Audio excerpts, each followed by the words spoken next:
Good morning, everybody, and a very warm welcome to you on this lovely Friday morning. I hope you're well. Thank you very much for joining us. My name is Leeson Medhurst, and this is, I believe, week 6 or week 7 of lockdown. I'm not entirely sure. It's becoming all merged into one. But as I said, thank you for joining me, and I would like to extend a very warm welcome to my super guest this morning, Georgia Elliott-Smith. Good morning, Georgia. Good morning. How are you? I'm very well, thank you. Very well. Thanks very much for taking the time out of your busy schedule to be with us this morning. It's a pleasure. Yes, looks nice and bright where you are today. Actually, Doesn't it? I know. You got the sun shining on you there. Yeah. Okay. So what we're going to do is normal format for these sessions. We will progress through some questions that I've set up for Georgia to answer, which I'm hoping will be relevant to our audience. And if you do have any questions, then please pose them as per normal on the chat. But before we get on, again, following tradition, I just want to make sure you can all hear me and Georgia. So if you could just let me know, can you hear us? And we have 100% resounding yes, so that is fabulous. Okay, so without further ado, we will continue. So as I said, a very warm welcome to Georgia. Georgia is the managing director of a company called Element 4. I'm not going to steal any of her thunder. I will let her explain exactly what she does and what they do in the coming slides. But as we know, the last session, for those that are here and joined us for the last session, we had Mr. Jeremy Myerson from the Work Tech Academy, and he was talking about the kinks that were left in society as a result of the COVID lockdown. And for any of those people that perhaps didn't see it or that are here today that would like to see it, the link is available on our social feeds via Modus. Or if you can't find it, please let us know. Drop us a line and we can send you the link where you can actually replay the video and listen to what Jeremy had to talk about, which was very interesting. But where are we now? So, of course, as I mentioned at the preamble at the start of our session, we're week 6. I think it is, of the lockdown. Frustration is starting to creep in. Our civil liberties are still obviously taken away. And we're struggling, I think it is. I think we're starting to see a lot of this. Last weekend, the amount of people that are on the streets are increasing. People are starting to get a little frustrated. They can't go out, and I think we're starting to challenge and flex our muscles a little bit in getting out and perhaps breaking some of those rules. And what is that looking like in terms of the workplace? And I'm going to start to ask George in a minute. But the cravings now are starting to come in. For me personally, I'm starting to yearn for a walk, go to the beach, just to get out and do something different. Have an ice cream. I know it sounds ridiculous, but the thought of going to an ice cream van and getting a 99 is just amazing. I would love to do it, and of course we all take it for granted when it's there on our doorstep. Not that I have an ice cream van, of course, on my doorstep. But if you're going for a walk and you see the ice cream van, you just take it for granted because now we can't do it, and it's becoming very frustrating. But anyway, that's enough of my preamble. Obviously, I want to make sure that we have the main session directed at Georgia. So Georgia, thanks again. Welcome. Tell me a little bit about Element 4. What is it that you do? Wow. Okay. So Element 4 is a sustainability consultancy.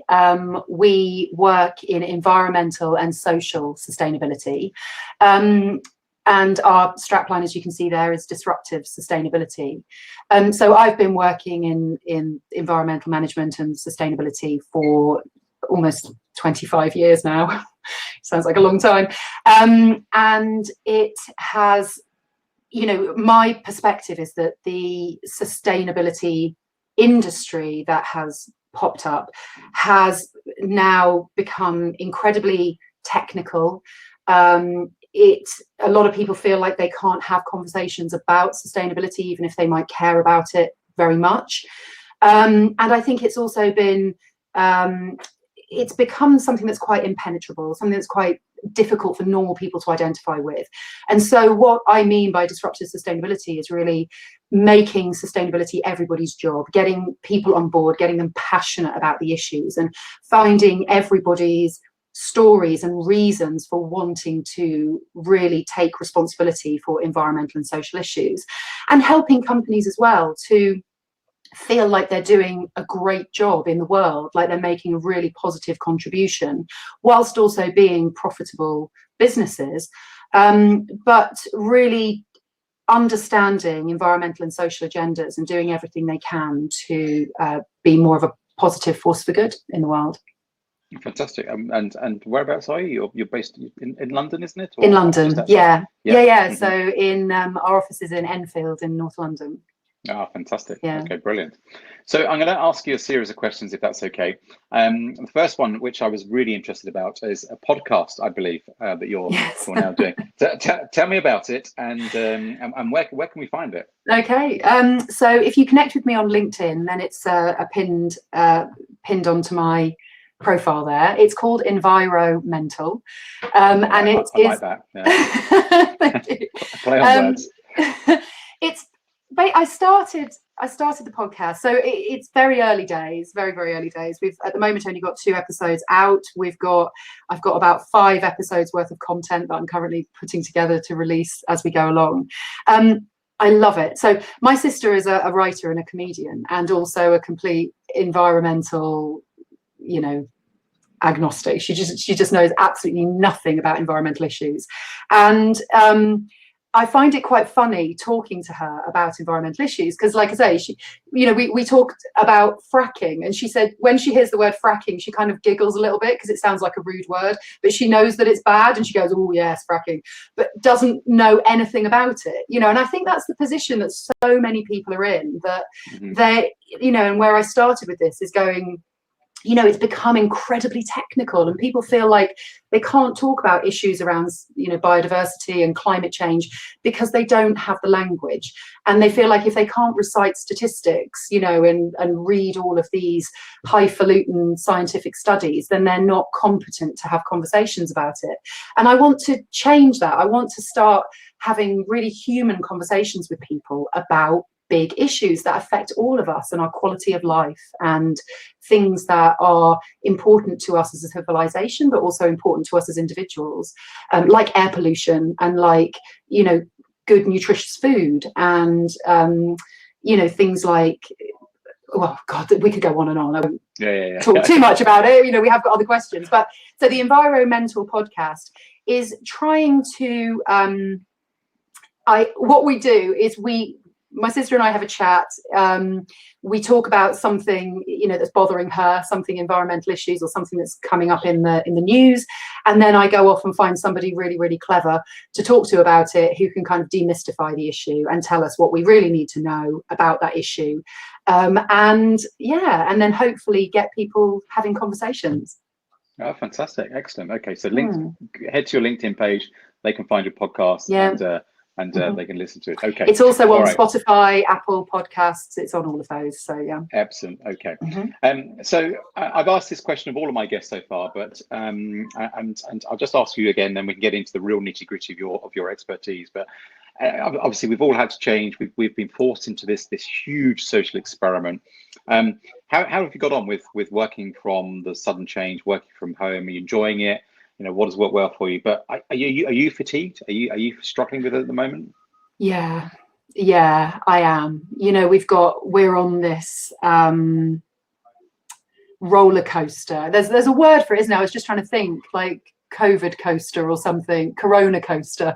It's like come up, this word on social media, where for the first week or two it was very novel. And actually I had a post on LinkedIn saying, just before we went into lockdown, it was such an interesting and positive experience of my meetings going from being physical meetings into being online meetings. And that initially was so refreshing, and it meant I could save a lot of time in my day and get on with work and not have to run around town, wasting lots of time.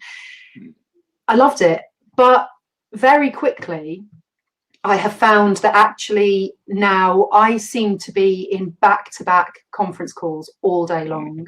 And the pendulum seems to have swung the other way, whereby I'm now loads of calls where we might have 20, 25 people on the line, and it just feels like we haven't reached a point yet of doing online meetings sensibly. You know, we're just kind of calling meetings at really short notice with loads and loads of attendees. It just seems to be a massive draw on time, and I think it's going to take a bit of time to evolve into a sensible online working practice.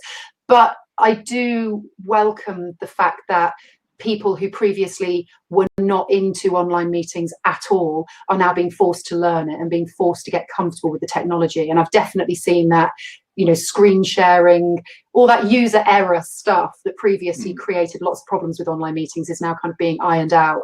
I just think the kind of behavioral psychology of this online meetings thing just needs sorting, and I think we'll eventually come to a middle ground. So I was enjoying it. We've had our struggles. I think definitely getting, you know, the discipline of exercise, the discipline of getting outside every day and having digital detox is a really important one, you know, and one that I talk about a lot in wellbeing in offices, you know, when we're doing well building, Fitwel, just general wellbeing strategies with organizations. It's making sure that we maintain that good advice when we're at home. I agree, and I think one of the things I've learned from this as well is is how we've had to adapt and learn new protocols with video conferencing, video meetings. I had one yesterday with a client, and we had 15 people on the line on a Zoom call, and to actually ask a question, I was seeing people were raising their hand. So of course, you know, we're now having to learn. I wrote in a blog the other day and about how we've become almost fatigued by Zoom fatigue, because what takes 20 minutes on a face-to-face environment is now taking anything up to an hour, because people are talking over one another, raising your hand to talk, and it presents its own challenges, but we'll get through it anyway. Okay, so tell me about sustainability and wellbeing. I know it's a huge topic, and there are two new accreditations, of course, that you and I have talked about in the past, but give us a flavour for them, if you don't mind. Okay, so in this context, when I talk about sustainability, it's environmental sustainability. So, you know, clearly what's happened over the last few years with environmental awareness and sustainable business is huge. You know, I think there's been a massive sea change in awareness, in urgency, and that has dripped down into industry, and a lot more people are becoming more confident to ask questions and are really starting to hold companies, supply chains, you know, brands to account over their environmental performance. So that has driven a huge change. And then in terms of well-being, we've seen new standards coming out has been a really big driver. So the well building standard came out in 2014, and then Fitwel came out in 2017. We are sustainability strategists. I think I gave quite a general overview of Element 4 at the start. We develop sustainability strategies with organisations that include environmental strategies, but also well-being, and part of that is well-building certifications and Fitwel, but generally looking at the human experience of work and of property in particular. So those standards came out recently, and they've driven a really big conversation and a really big change in the way that people look at property and what they expect from it. You know, we know now there's lots of science around the physical and mental, the psychological impact of property on people and environments on people, and our understanding of that has changed enormously over the years, recent years. So one example is our understanding of indoor air pollution and how dramatically that can affect people's immunity, you know, very, very relevant at the moment, how it can impact people's day-to-day health, it can affect their immunity, it can exacerbate existing underlying health conditions, things like daylight, you know, and the impact that having a good connection with daylight throughout your day can have on your stress levels, on your sleep, the quality of sleep you achieve, and also even things like regulating your appetite, and really fundamental things about our human physiology and the way that our environment impacts that. Okay, and because you and I have talked about Well and Fitwel a lot in the past, and what's in it for a landlord? You know, why would they be looking at Well and Fitwel accreditation? What makes it attractive for them? I think, well, first of all, you know, well-being is very much of the zeitgeist, isn't it? We all these days have some form of fitness tracker or sleep tracker. You know, we've all got access to so much more information about our health and well-being. You know, you can't pick up a magazine or a paper without something to do with yoga or green juices or chia seeds. And, you know, we're all triathlons, you know, mammals, men in lycra. It's just everywhere. Everyone seems to be so much more aware, and it's part of the lexicon. So I think this is a conversation that property professionals are really starting to understand now, that this is a way of communicating with their tenants, with their staff members in a way that's really personal to those people and that they're very invested in. So particularly, you know, if you're a landlord, if you're a building owner and you are able to have conversations with tenants about maintaining their health and helping them to really take care of their staff and their visitors, then that's a really powerful benefit that your building can offer. And if you're an employer, you know, taking a much more holistic look at well-being rather than just your traditional HR things or your traditional, you know, discounted gym membership or, you know, maybe even employers that offer a yoga class. What we know about those traditional well-being initiatives are that only 15 to 20% of people will take those up, and it's an opt-in scenario. So if you already go to the gym, then you will take advantage of a discounted gym membership from your employer. It won't normally entice people who are not interested in the gym to participate. Whereas if you design a building and you design your workspace around these principles, where you're providing fantastic air quality, great daylight, great ergonomics, you know, access to healthy nutrition, access to clean and plentiful drinking water, and all these sorts of things, then you are designing health into the way that people just operate in that space as a normal course of their day. Okay, perfect, good. I'm going to move on to the next question because I think this is going to be very much on people's agenda right now. So prior to COVID, and it's funny how we've now started to give it's like an abbreviated term, isn't it? So coronavirus seems to have disappeared, COVID-19, COVID. Have you had a COVID cut yet for your husband? Have you given him the COVID cut? No, okay. Not yet. I think it's on the horizon. That poor it'll be guy. coming, I'm sure.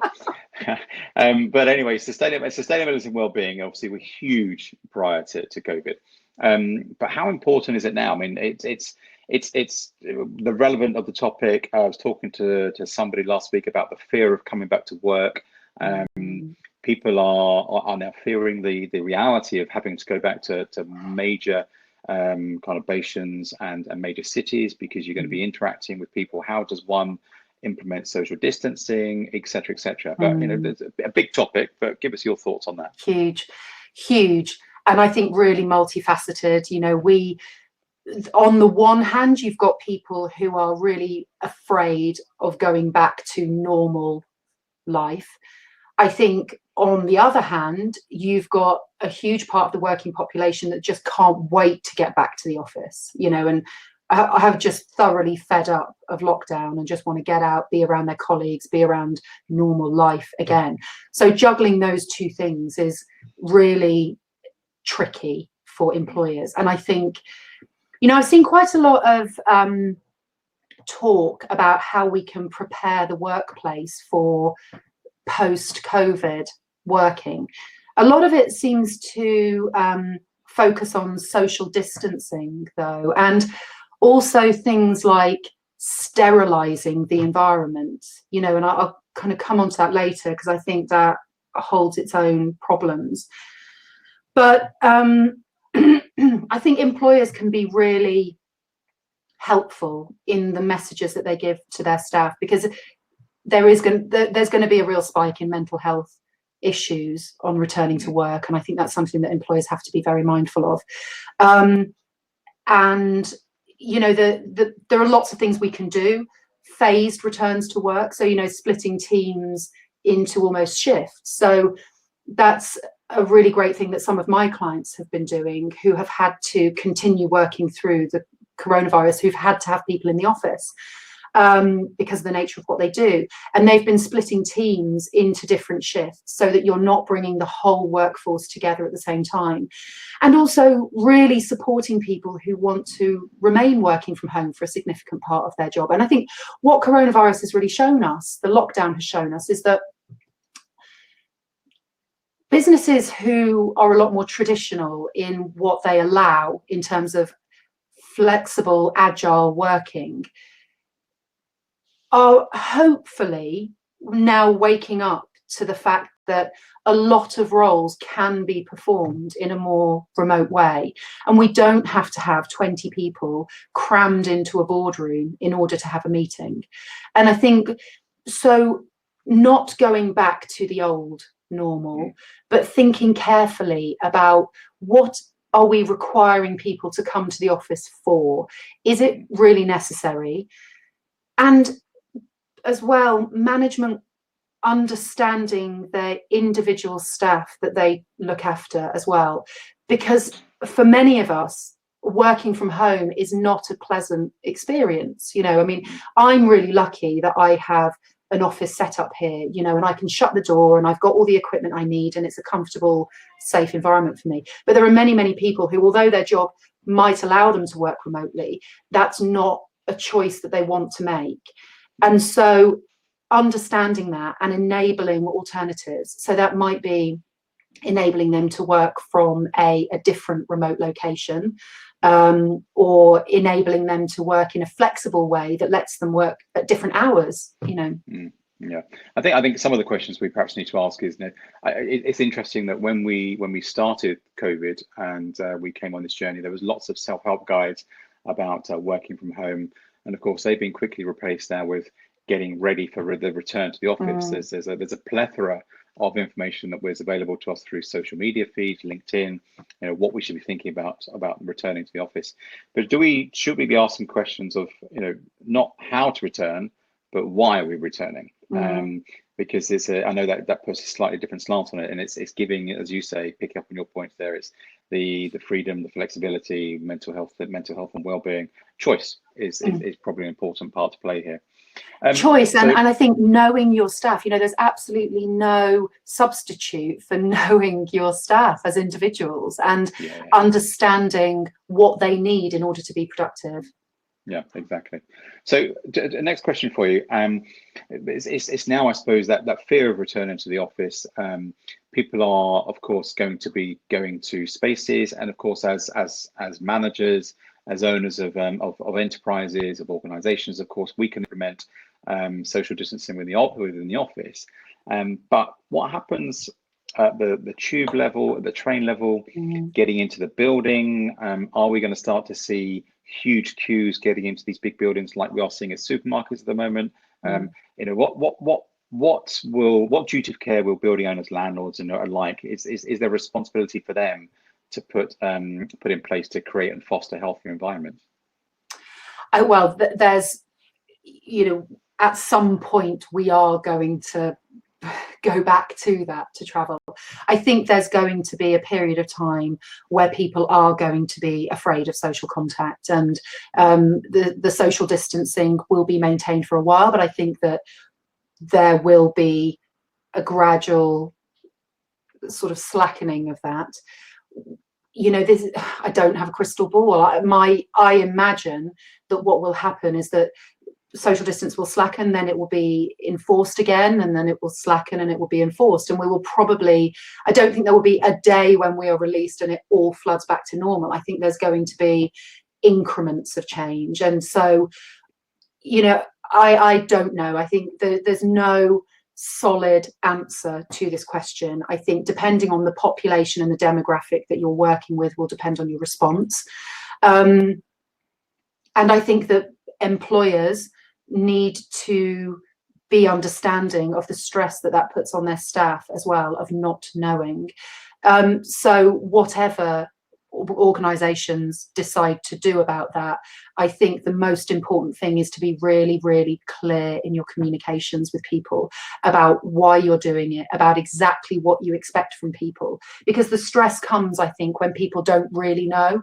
And one of the things I really kind of welcome about the way the supermarkets have responded is they've now started putting lines on the pavement, because previous to that, people were sort of in a bit of a jumble outside the doors. Some people were respecting social distancing, some weren't, which was then driving this very British kind of passive aggressive, stressed out response to one another, where when people understand that the rules are clear, they're quite happy to then abide by them, I think. And so whatever is decided by each individual organisation, be really, really clear with your expectations and help people to participate in that. Yeah, I agree. So is there going to be, do you think there's a bigger part to play for landlords then? So if we can talk about mechanical systems, MEP, whatever it is, but as I mentioned a few questions ago, that sustainability and well-being, of course, were huge topics prior to the COVID lockdown. It's going to become even bigger now, isn't it? I mean, is there going to be an emphasis for people to start to prove they're providing clear air, or is that sort of cleaner air, or is it just literally the tip of the iceberg there? Well, I think yes is the answer. We are all aware of offices that we go to where the air is poor, where you end up with dry eyes, or, everyone suspects that they've caught the office cold that's been going around, And from my experience of going to offices, it is quite common that filters are not properly maintained, that air ducts, are filthy dirty. And I do think that there has been a real, there's a real inherent issue in air handling and ventilation in our workspaces. So I would really welcome a focus on that in airspace, in workspaces generally, in any kind of building.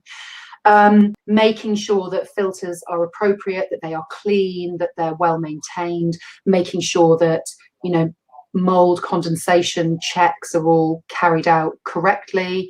And also, any recirculated air, we're trying to bypass that and bring in more fresh air into the space. I think it is the tip of the iceberg, and I really welcome a focus on indoor air quality, because I think it's something that I've been shouting about. Lots of colleagues who work in building wellbeing and sustainability have been talking about for a long time. So I think it is really important to shine a spotlight on it.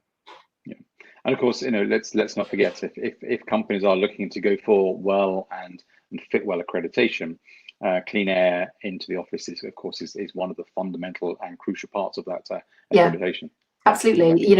And you can, these days, it's, there's such interesting time in terms of technology. You can go onto Amazon and buy indoor air quality sensors that provide really amazing results, that are similar to lab results. Obviously they're not perfect, but you can get some great tech for not a great deal of money these days that will give you an indication of how your office is performing on air quality. And I think people are probably going to get much more savvy with that, because you can buy things, little kind of USB sticks that you stick into the side of your laptop that give you air quality readings. Now, that data is not perfect, but it does give you an indication. And I think that is going to kick back onto the employer, into facilities managers, and landlords, that people have access to this information at their fingertips. Absolutely. And I think one of the things I would say to that as well is, of course, we can't overlook, there's a huge demographic of young people now that their priorities are shifting. And I know we've talked in the past about it, and that in terms of that younger demographic coming into the workplace, everybody talks about the next generation of people, the war for talent, and it's not about money so much anymore. It is about working in healthy environments, what's better for them. They want to come to a clean space. People that have a big corporate social responsibility, what is your CSR? And I want to work in a healthier space. Of course, it's incredible. Yeah. And I think just staying on that thing about clean air as well, I think cleaning is really, really important. So I think there's going to be, sadly, I think we're going to see a spike in people sterilising the air, and sterilising spaces and bringing a lot of toxic substances into the workspace, which is as bad, you know, as other harmful things in the air. You know, bringing solvents and bleach sprays and all kinds of nasty things into your indoor air is really, really harmful. So we don't want a reactionary space where people are bringing all of these antibacterial elements into the space. You know, we just need more. It's like, you know, washing your hands with good old-fashioned soap is better than antibacterial gels, you know, and that sort of philosophy about just providing plentiful, clean air and not bringing added toxins into the space is really important. Exactly. So, I mean, that leads very nicely then on to the next point. And I did ask this question of Jeremy 2 weeks ago, but I'll ask it again of you, Georgia. You know, we have, you know, my role to a certain extent, and then I've been guilty of this in what I do in my profession. But of course, we've been for years, we've been talking about how we can maximize and get the best return of real estate. Real estate, of course, is an appreciating asset. It goes only one way. And it's a huge cost on any balance sheet. So there's a pressure from real estate owners, from building managers, occupiers to maximize their return. And of course, we were optimizing those spaces for maximum occupancy. And you know, under the premise, and it is true that they were agile and smart spaces. But what do you think? I mean, what does the future of high density open plan look like? Is there a fear? What's your perception of that? Well, I think lots of organisations, when they go to agile, are doing it for reasons whereby they can just max pack the space, you know, and reduce their property overheads, rather than doing it as a way to improve the employee experience. And I think that's two completely different approaches, you know. And I would question why they're bringing people into the office at all, you know, and what the office is actually for. And I think that is going to be the fundamental question going forwards now, that people are so used to working remotely and using technology is, yeah, what is the office for? Is it where you can, a space where you bring everyone together so that you can see them? And therefore the philosophy is, if I can see you, then I feel comfortable that you're working. And if I can't see you, then, you know, you're not working. I don't trust that you're working. And that is a fundamental issue, I think, with a lot of managers, with a lot of leaders as well, you know, that they feel like everyone's got to be in the office. They've got to be at their desk. They've got to be on their bum for 8 hours a day doing this, you know. And then when they talk about agile spaces, what they really mean is, if people are on holiday or off sick, you know, it's a way of flexing the space to put fewer desks in, but we still want everybody in the office doing this. And I would question that now. And I hope that lots of organisations now are saying what the office is actually for is a space where we can bring people together, where it's a hub for our organisational culture. It's a hub for innovation. It's a space where people are welcome and they want to come to for the right activities. And at other times, there are other environments which are better for them, like home, like third spaces, like even working from their local library, or, you know, they don't have to be in the office in order to be productive. So I think I think that this will drive a real change in some organisations' approach to agile and approach to what the office is all about. Yeah, and I agree with Georgia. And I got a comment here from Mike, and he says, you know, dinosaurs, there's still plenty out there, and I agree. You know, the dinosaurs, and you know, I'm sure we can all think of a couple straight away, but they'll remain nameless. But they can't wait to get back to the office and get back to whatever normal is. Yeah. I don't think there is a normal anymore, but they will.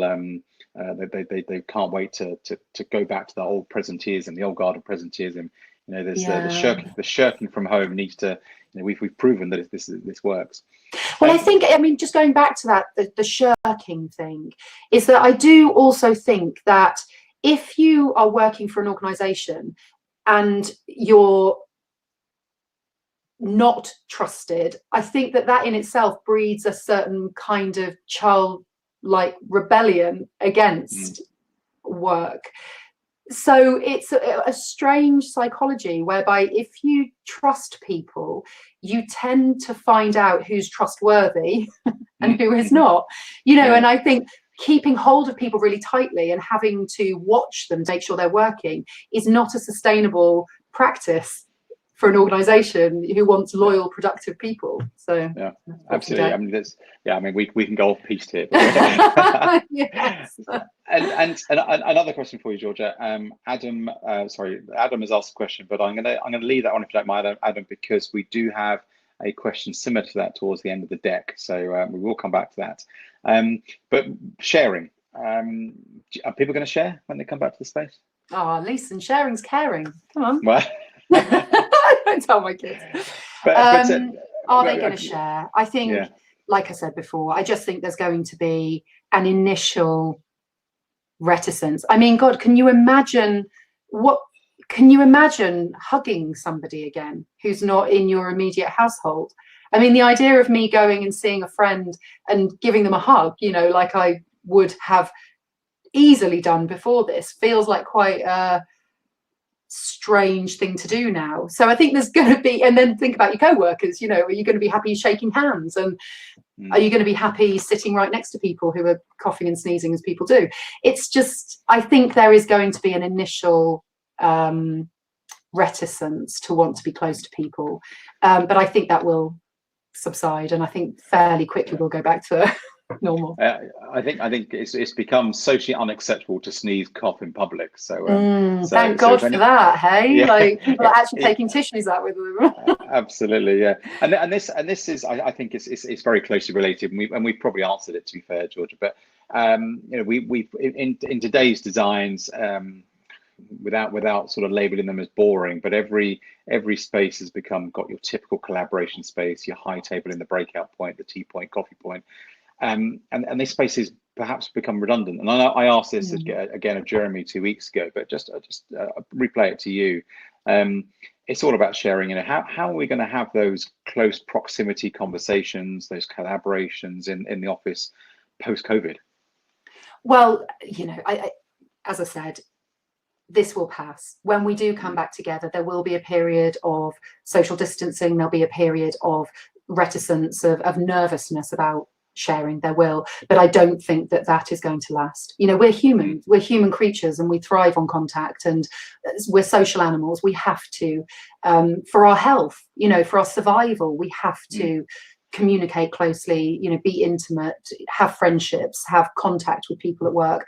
So, and I think anybody who is doing lots of this conference calling must be starving for human contact. You know, it's really difficult to not have that day to day. So I absolutely think that we will go back to social spaces, collaboration areas, high tables, all of those things. But I go back to my point previously of what are those spaces really for, and what is the office for? Because if we don't have to force people together, then why are we doing it? I agree. So what does the new norm look like? If we can take something from this, you know, what will change, and will it change the way in which we work? I hope, you know, after everything we've said, yes, I hope. I think the best post-COVID workspaces will fundamentally rethink their purpose. I think that a post-lockdown employer will think seriously about enhancing people's home working experience. So sorting out file sharing, sorting out people's Wi-Fi connections, you know, sorting out their home office. And I think there'll be a spike in employers taking interest in what the setup is for people in their own homes, because, you know, we're spending lots of money on bringing people into the office, but as you've already said, you know, people are going to be more reticent about traveling and spending all of that time on the tube packed in with other people. And so I think employers could probably do more to enhance people's home working experience. And I think that the office could be used as a place where we celebrate the businesses that we work for. We come together because we want to spend time together as a team. You know, it's not somewhere where you're forced to come to every single day to just sit at your desk. No, I agree. It's going to be interesting to see what we come out of this. But let's go back to well and also sustainability. So if we could describe, or if you could describe, not we, I'll reflect back to you. So what does the utopian world space look like? What does it look like, and what does it include? What's in it? Okay, so there are many ways to have a well workplace.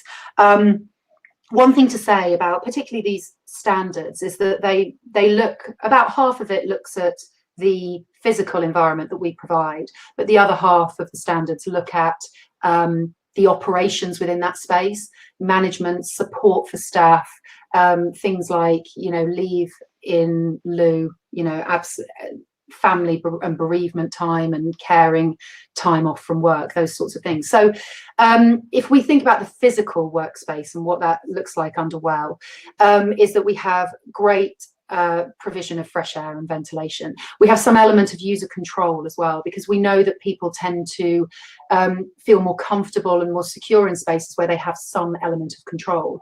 Now, that tends to make facilities managers quite nervous, that people have elements of control over the workspace, but it's really important that they are not only given a bit of control, but also given permission to have control over the space. And one of the examples that I give for that is blinds. We've got blinds in our offices, and as you remember, when we've worked together in the past, I would be the one going around in the morning opening up all the blinds, because what tends to happen is on a sunny day the sun comes streaming in, people close all the blinds, and then for the rest of the week we're all sitting there in darkness because it hasn't occurred to anyone to go and open the blinds. And I think there's a kind of learned helplessness that kind of speaks of our psychology in the workplace, which is that we think it's somebody else's job. We expect that there's some automated system that's going to make things comfortable for us. And a lot of the features within Well is about bringing back some element of user control around your own comfort, permission to wear jumpers at work instead of having to look very formal, permission to wear flat shoes, and comfortable shoes, so that we can stand and we can move around a lot during the day as well. The space itself, so lots of clean air, reducing indoor pollutants. So like I mentioned, cleaning products, any kind of cleaning chemicals that are coming into the space, massively reducing those and starting to look at healthier products in the space. Lots of daylight. So one of the crimes that we still really struggle with in commercial offices is putting meeting rooms and people's individual offices around the perimeter of the building, sucking up all of that lovely daylight, where people who are sitting at their desks for 8 hours a day are all sitting in the interior of the building, getting no benefit from all that beautiful daylight. An empty boardroom is sitting there getting glorious daylight. So trying to move, flip it around. So all those occasional spaces around the interior, or the desk spaces are all around the outside. Great water, loads of healthy foods, and the sorts of things that you can imagine. Staircases, people encouraged to physically move during the day, and definitely not sitting on your bum for 8 hours a day. You're kind of getting up, doing different tasks. Yeah, and I think as we've talked about in the past, the whole Well concept, it really covers two spectrums, doesn't it? So you have the physical design of the space, but then you've also then got to encompass that and work in tandem with HR policies to allow that flexibility, the empowerment of people to be more free as to where they work, how they work, at what point, etc. So that is, I suppose, encompassing the perfect Well environment. Yeah, definitely. So let's. I think this is the big one. Our social feeds are alight at the moment. I mean, I've almost, it's become a bit of a disease. I'm almost addicted to it. It's like a drug. Looking at LinkedIn on an hourly basis and reading some of the stuff that you can find on it, and some of it is good, and shall we say, some of it is less good. There's lots of advice at the moment about what's going to happen when we go back to work.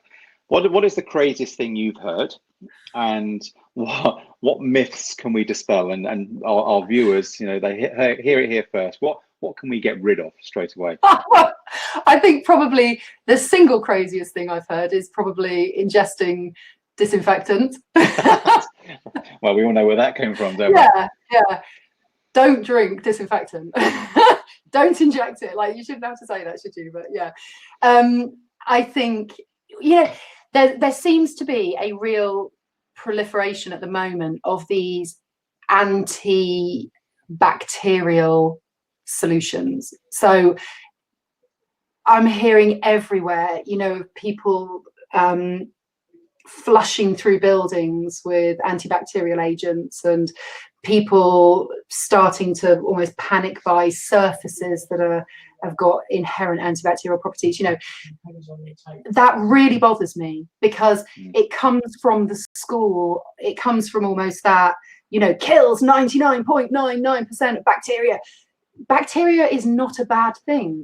We're practically made of bacteria, you know. And so this real sort of fear is breeding fear of people, within people, to say, kill everything, kill it, kill it, kill it, is a terrible knee-jerk reaction, and we ought not to do that. You know, coronavirus is a very unique pathogen, and it's something that, you know, has shown up. I think it's highlighted a lot of practices that are harmful in the way that we operate our offices. But I don't think that we should overreact as well. You know, we ought to be focusing on things like cleaning practices. And, you know, we used to talk about this a lot, that actually in most offices, we would rather that you went and ate your lunch on the toilet than ate it at your desk. Because from swabs that are done on keyboards and desks, you know, in most offices, and those done in bathrooms, we know that bathrooms are cleaner than desks, you know. And it's that sort of thing around just making sure that we're being thorough, that we're being reasonable, that we're not bringing alternative toxins in, because things like traditional cleaning sprays actually are really bad for our health. And we can start to use more inert products that are just as effective. We can start to use probiotic cleaning products, which are amazing. And what they do is they use nature. You know, they take good bacteria to fight the bad bacteria, and instead of trying to create a sterile environment, they create a long-lasting, healthy environment in which good bacteria can proliferate and thereby control bad bacteria and pathogens. And so that, I think, is a much more intelligent solution, and one that is no more expensive. It just requires a little bit more awareness of what's available in the market, and trying to bring some critical thinking to the solution. Yeah, brilliant. There's I noticed as well, the good friend of mine, Louise, she runs a design company called the Jones of London, and she was sending on her social feed yesterday. She sent it to me. I'm going to write a blog on it, and we'll do a double blog together. But the 2 meter office, or the 6 foot office, I think, is being promoted across various different social feeds. The problem with the 2 meter office, or the social distancing within space, of course, is that landlords have, or building managers, we all have leases, and those are governed by an event which is cast in stone. We can't change overnight, as which was the headline for this whole webinar. If you've got a lease event in the next 6 months to a year, fine. But if it's 2 years, 3 years, 5 years down the pan, implementing some sort of social distancing, the 6 foot office is only going to cost you more. And as a building owner, as a business owner and a building manager, that's going to bring its own challenges as well. So it's I think it's, as you say, being more practical in the way that we approach things. Yeah, managerially, why are we bringing people into the office? I think that's the fundamental question. You know, don't bring them in if you don't have to. And, you know, thinking more about keeping spaces safe, and not, yeah, you know, we will see, won't we? We'll see how this unfolds. Exactly. So what will we learn? What's going to be our biggest takeaway from this whole forced social experiment? I think to be honest, I think it's everything that we've already said about a fundamental rethink about what the office is for. And I think a lot of organisations need to have a very serious conversation with all of their staff about experiences pre-coronavirus and what the office will look like in the future. You know, and bringing the workforce in, asking them what they want and what their experiences are is really important as well. Yeah, exactly. And this ties very nicely into Adam's question, actually. So Adam has asked, once a vaccine is found and people are immune, do you think we'll forget? And will we find ourselves back into what was the old normal? We do have a tendency to forget some things, I think. But I do think that there will be some interesting sort of hangovers from this period of time. You know, we know that, well, from what scientists have been telling us, we think that these sorts of pandemics might become more frequent in future. And so we do have to be aware that this sort of thing might happen again. And I think it would be really, it would be, well, totally unsustainable for any organisation to forget the lessons of this, because we have to be prepared for it next time. But I think there's going to be some really interesting takeaways in that a lot of people have been treated very, very poorly as a result of this lockdown. They've been treated very badly by their employers. They've been left in a lot of uncertainty. They might have be still unsure whether or not they have their jobs are safe. Lots and lots of businesses have stopped paying their suppliers, and their consultants, you know, are behaving very badly, overpaying. You know, there's a lot of uncertainty, and there's been a lot of toxic behavior within corporates of the communities around them. And I think that, you know, it occurs to me that if people trample on you to get to the lifeboats, you know, you don't forget that. And I think there will be some reckoning that comes out of this situation when the dust settles after coronavirus, where people look around at the way that their employers have behaved, and even the way, you know, the brands that they support, or their supply chain, or even their clients, the way that they have behaved, and will think twice and think, actually, this is not what I want, and I don't want to be associated with organizations like this. So I think that there will be some, some things will be difficult to forget, but I think in terms of our day-to-day behavior, I think fairly quickly we'll forget the social distancing, you know, and yeah. I agree, Georgia, and I think what's one of the interesting things, and I was talking to some people this week, it's about those stories. What did you do in COVID? It will be assigned to the history books, and it will quickly be forgotten. But I think it will be those anecdotal stories that we can tell people. So during COVID, this is what we did personally. What did you do as a brand? What did you do as a company? And as a prospective employer, and you're looking to go work for somebody, it's like, okay, so how did you work? What did you do? It's an additional attraction perhaps to that brand and to that company as well. So I know we've been forced into this, and people have been reacting and doing very different things. But I think it all encompasses into the point of what you're making is about well-being, and there's got to be embracing the whole well-being.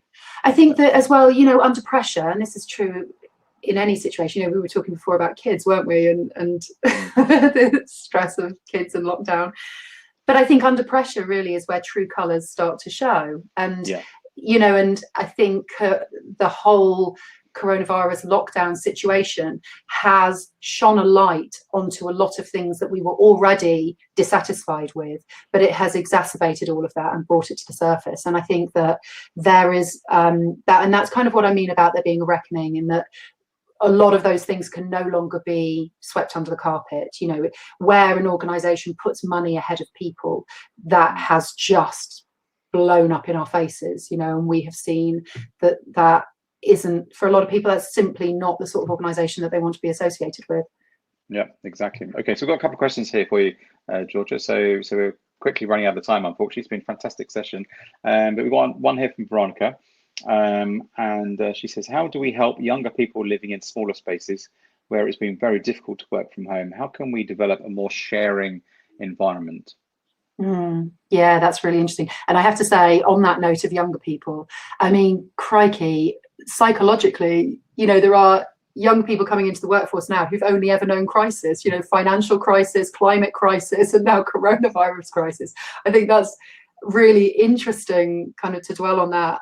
What does that mean to these young people, you know, and now they're locked down in their homes as well. So what can we do to support them? Well, I think there's a lot that employers can do. You know, employers can, as I said before, think about what the workplace is for and why we want people to be there. Some young people see the workplace as being a sanctuary, you know, where they might be living in a shared household. You know, they might be either flat sharing or sharing with parents, and so like to come to the office. And I think the office needs to think about that again. You know, asking your staff. There's no substitute for properly communicating with them, whether it's through surveys or just management contact, and really understanding what people need, because you will, across demographics, you know, across the whole demographic of your workforce, you'll have a lot of varying needs. And I think trying to put in place blanket policies is not going to help.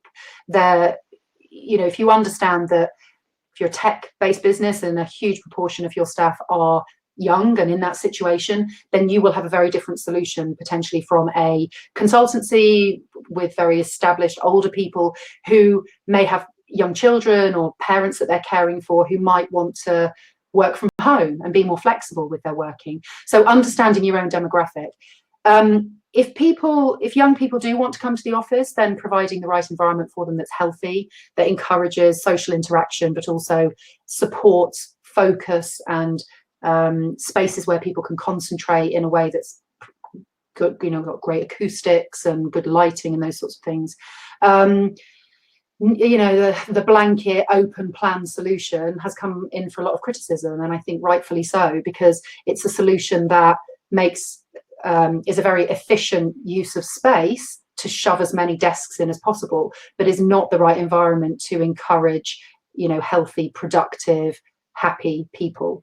It's the kind of factory mindset of thinking, you know, a person is a unit of output, and like on the factory floor, you know, there's that machine in that space, sit down, do your work, and at the end of the day go home, you know, and rethinking that whole thing is really important. I agree. Wonderful. Georgia, what I'm going to do is I'm going to wrap it up there, because we've got some people saying they've got to duck out now because they're going to other meetings, other calls. So I'd like to thank you very much indeed. I'll just come back to you in a second. So we've had a couple of requests for the recording, not just of this, but also of our previous sessions too. So to the guys that have just shouted out there and asking for copies, yes, we will forward them to you. There'll be links available for this session and for the previous sessions. We'll make sure that we get these to you either directly or via our social medias. Yes, we'll make a note of that. But back to you, Georgia. Thanks very much indeed for joining us this morning. It's been absolutely fabulous. Great to see you again. So remind us, how can we find out more about Element 4? Where do we find you? Okay, so I'm on LinkedIn. I do lots of posting on LinkedIn, so you can definitely connect with me there. The Element 4 website is element- and then the figure 4.co.uk, and that's primarily where you can find me. And also on the environmental podcast, which is, that's not Element 4, that's me as an environmental campaigner and more of a consumer focus, but we do cover some quite interesting issues. So if you're interested in the topic, interested in my campaigning, I've got a lot of environmental campaigns that I'm working on as well. So if you feel like, you know, getting involved, then get in touch. Well done. Thanks, Georgia. Okay. Thank you very much indeed. Thank you this morning. Thank you very much for everybody for joining us today. It's been fantastic. We'll be back again in a couple of weeks' time. And in the meantime, if you'd like to see this will be available on our social feeds. But thank you very much indeed. We're going to bring it to a close and we'll close the session. So thank you. Bye-bye. Bye.